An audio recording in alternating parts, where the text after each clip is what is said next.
Olá pessoal do projeto Parei de Fumar.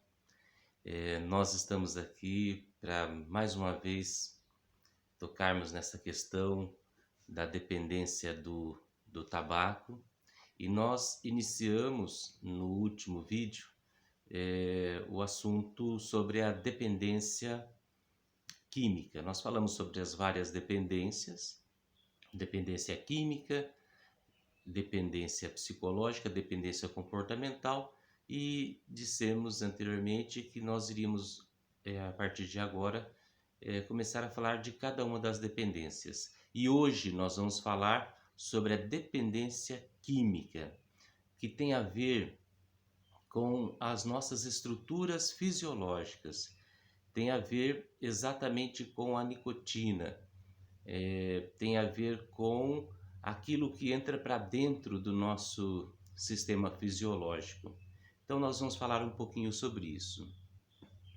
Para falar um pouco sobre dependência química, dependência física, eu gostaria de falar para vocês sobre uma capacidade de autonomia que o nosso organismo tem. Eu vou citar aqui dois exemplos importantes sobre essa capacidade de autonomia que o nosso organismo tem. Vamos falar sobre a sede, por exemplo. Como é que nós sentimos sede? Como é que funciona esse mecanismo da sede? Nós raciocinamos para ter sede, nós mandamos algum comando para o nosso cérebro para nós sentirmos sede? Não, tudo isso acontece autonomamente. O nosso corpo, ele é 70% do peso do nosso corpo é água. Então, e nós perdemos água constantemente. Perdemos água na transpiração, perdemos água quando vamos fazer xixi, perdemos água respirando, perdemos água constantemente. Por isso é importante a gente repor constantemente a água no nosso organismo. As pesquisas mais avançadas dizem que nós devemos tomar de 2 a 3 litros de água diariamente para repor essa água que nós perdemos. Bom, nós vamos, como eu disse, perdendo água constantemente. Perdendo água, existe um sistema de neurônios chamado neurônios osmorreceptores que vão detectando essa falta de água no corpo.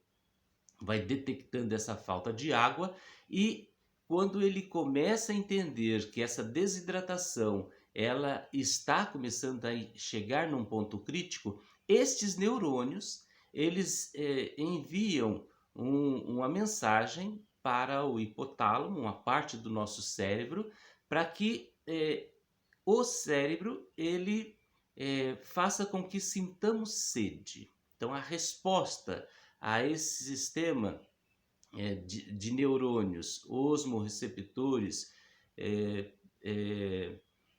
a resposta do cérebro diante dessa mensagem que ele recebe é a sede. Então nós sentimos sede a partir dessas mensagens recebidas pelos receptores, pelo hipotálamo. Sentimos sede, tomamos água e aí aliviamos a nossa sede. Então, gente, o que eu quero dizer com isso?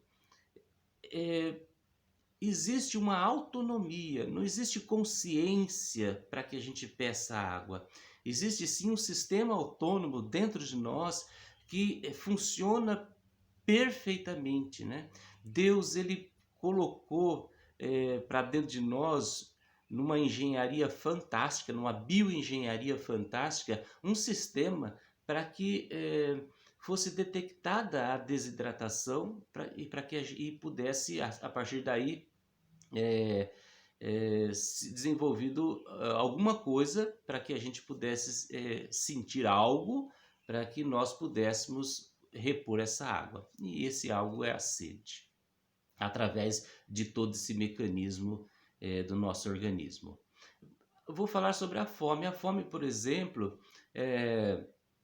Quando um dos mecanismos da fome, um deles, né, são vários, assim como são vários também os da sede, mas um dos mecanismos mais simples da fome é quando o nosso estômago ele está vazio, é liberado um hormônio chamado grelina para dentro do nosso organismo, e esse hormônio vai também até o hipotálamo, que é o centro de saciedade que nós temos, e essa grelina, chegando lá no hipotálamo, avisa que o nosso estômago está vazio e é preciso repor esse alimento.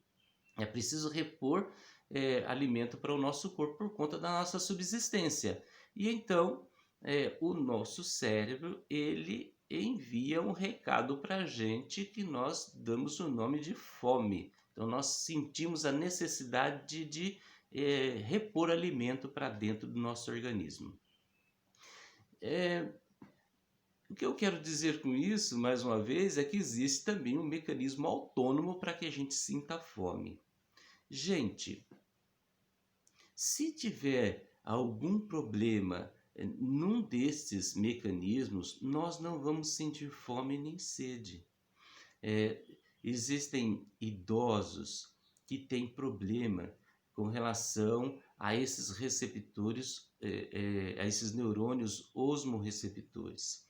Tendo algum problema, alguma doença que agrida a capacidade desses neurônios osmorreceptores, nós não vamos sentir sede. Porque essa sede, ela faz parte de um mecanismo interno, autônomo, da mesma forma a fome. Se existem pessoas, por exemplo, pessoas que sofrem um AVC, existem outras síndromes graves também que fazem com que a pessoa perca fome. Perca fome e a secreção e a síntese desses hormônios que vão fazer a mensagem lá para o hipotálamo são prejudicadas e acabou a fome. Então, para que a gente sinta fome, sinta sede, é preciso de um mecanismo todo funcionar. Bom, gente, eu queria dizer isso para que a gente tenha noção de como funciona maravilhosamente o nosso organismo de forma autônoma. Nós não precisamos, por exemplo, pensar bate coração para o coração bater. Não precisamos pensar respire para que a gente respire. Tudo isso faz parte de uma engenharia fantástica que Deus colocou para dentro, que criou no nosso organismo para que a gente sobreviva. Muito bem. Nessa questão da sobrevivência que tem muito a ver a questão da dependência química. Eu vou citar aqui um exemplo de um chocolate, por exemplo. Que é uma guloseima aí que muita gente gosta. Quando a gente come um chocolate, você mastiga o chocolate, esse chocolate ele vai para o nosso estômago, depois ele vai para o intestino, né? Porque é somente no intestino que o alimento, ele depois de ser quebrado, né? Que ele vai para a nossa corrente sanguínea. Então, o chocolate ele vai para a nossa, depois de ser transformado, né? Ele vai para a nossa corrente sanguínea. O chocolate tem muita coisa boa.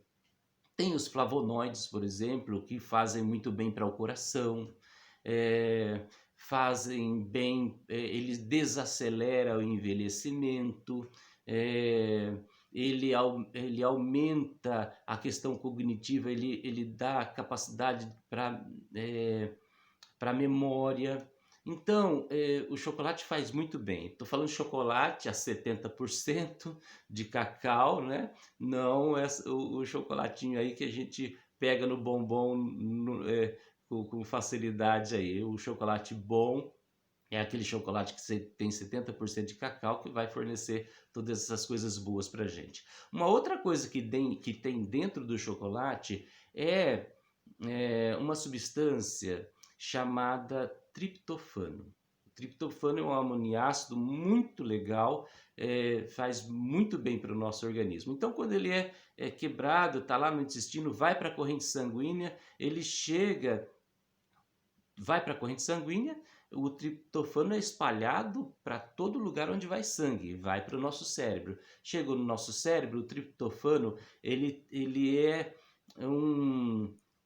ele é uma substância que faz liberar a serotonina. Liberou a serotonina, nós temos uma sensação muito grande de prazer, de, de, de bem-estar. E muitos dizem que a serotonina é a substância da felicidade. E de fato, ela tem muito a ver com o bem-estar, tem muito a ver com a questão da felicidade. Tanto é que pessoas que têm problema na síntese da serotonina, ela está sujeita a um quadro de depressão, por exemplo. Então, veja que como que funciona essas questões para dentro do nosso organismo. Eu falei tudo isso e eu vou falar uma outra coisa também interessante.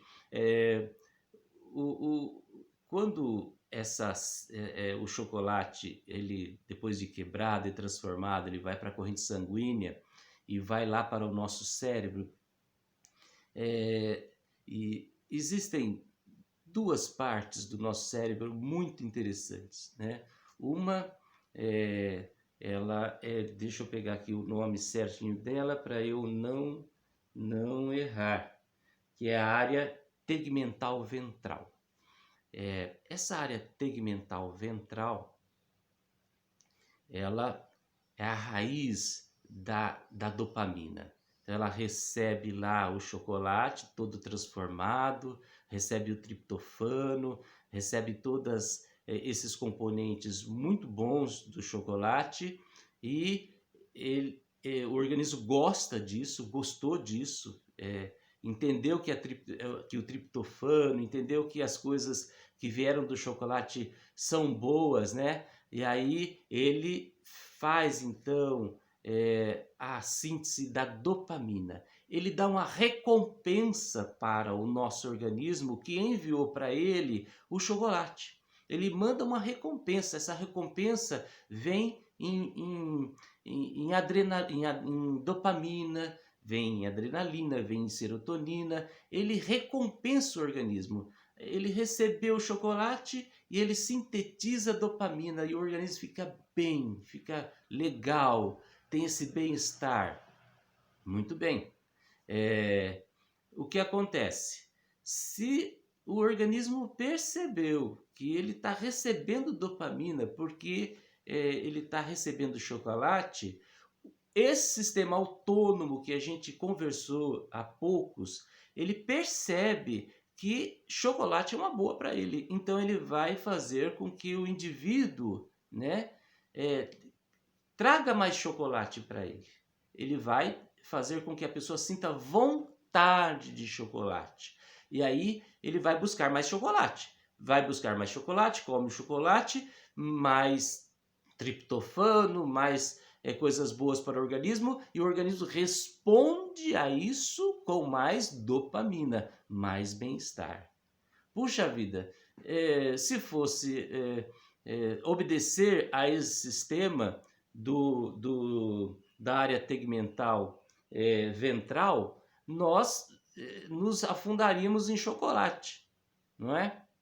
Mas existe uma outra parte do cérebro que é o córtex pré-frontal, que ele balança isso, ele também emite dopamina, ele também sintetiza dopamina, mas ele tem a capacidade de equilibrar isso. Opa, muito chocolate vai fazer com que o nosso organismo também receba muito açúcar e tantas outras coisas que não vão fazer bem.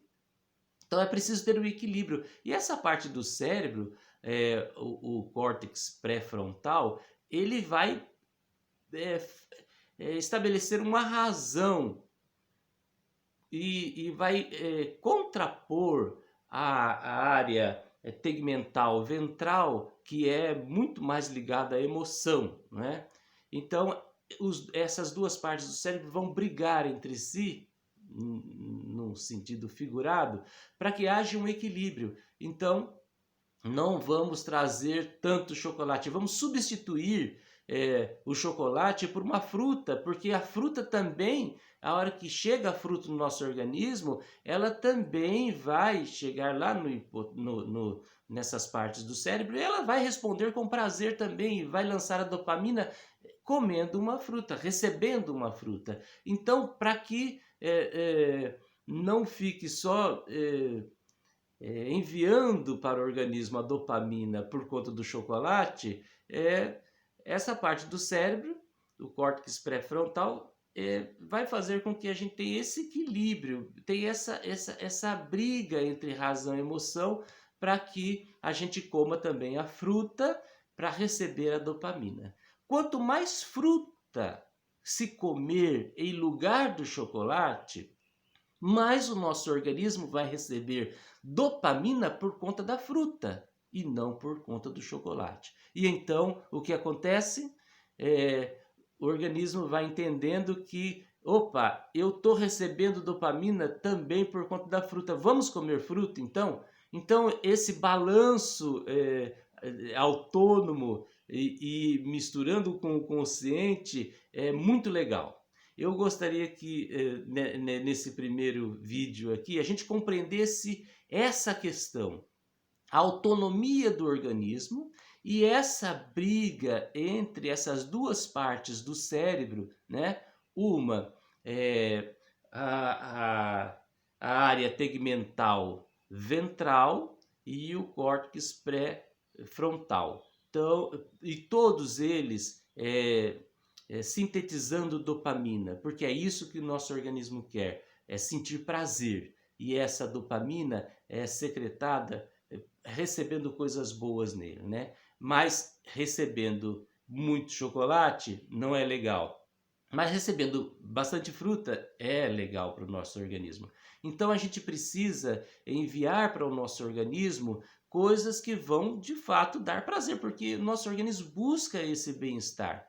Mas é preciso a gente entender o que podemos dar para ele, para que a gente receba um bem-estar através de um bom alimento, através de boas coisas que vão entrando para dentro do nosso organismo. Bom, eu gostaria que a gente entendesse isso hoje, né?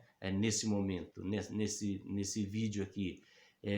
Essa autonomia do organismo e essa síntese de dopamina e esse equilíbrio dessas duas áreas do nosso cérebro que segregam ou sintetizam a dopamina. Daqui a pouco nós vamos falar então, nesse próximo vídeo nós vamos falar quando nós introduzimos a nicotina para dentro de toda essa questão, tá ok? Muito obrigado pela atenção de vocês e vamos para o próximo vídeo falando ainda sobre a questão da dependência química e aí abordando diretamente a questão do tabaco.